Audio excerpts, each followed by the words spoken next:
بسم اللہ الرحمن الرحیم۔ السلام علیکم یا صاحب الزمان۔ سکونی ایک راوی ہے، کہتے کہ میں امام جعفر صادق علیہ السلام کی بارگاہ میں حاضر ہوا۔ میں غمگین تھا، پریشان تھا۔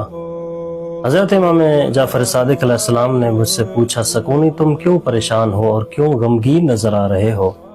میں نے عرض کیا، یا ابن رسول اللہ نے میرے گھر بیٹی عنایت کی ہے۔ مولا نے یہ جملہ سننا تھا۔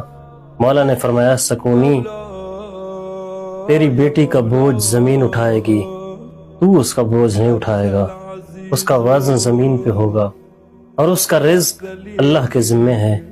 وہ اپنی زندگی تیری زندگی سے جدا گزارے گی، وہ اپنی زندگی جو گزارے گی تیری عمر سے اس کا حصہ نہیں نکلے گا۔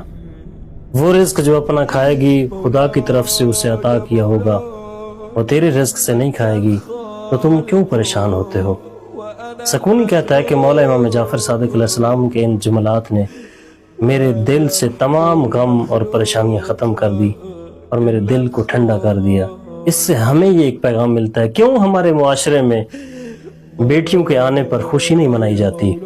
کیوں والدین سنگینی محسوس کرتے ہیں، اپنے اوپر بوجھ محسوس کرتے ہیں، حالانکہ بیٹیاں خدا کی طرف سے اپنا رزق لے کے آتی ہیں، ان کی اپنی زندگی ہوتی ہے۔ سکونی کہتا ہے کہ مولا امام جعفر صادق علیہ السلام نے پوچھا کہ جب اللہ نے تجھے بیٹی عنایت کر دی ہے تو ما سمیتہا، اس کا نام کیا رکھا ہے؟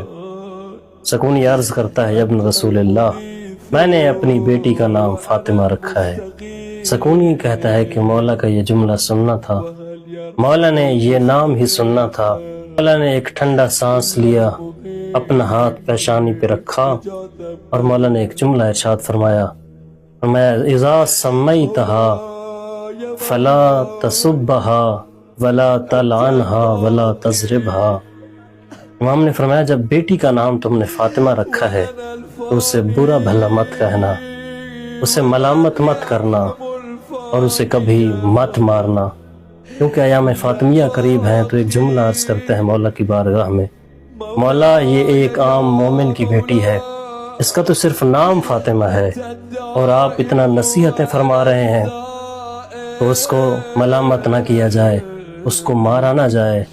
مولا وہ کس طرح کے مسلمان تھے؟ وہ عام فاطمہ نہیں تھی، وہ حقیقی فاطمہ تھی، وہ کسی عام مومن کی بیٹی نہیں تھی، وہ سردار الانبیاء کی بیٹی تھی، جسے لوگوں نے اتنا مارا جس کی پسلیاں ٹوٹ گئیں اور یہی کہتی ہوئی اس دنیا سے گئی، بابا تیری بیٹی اجڑ گئی۔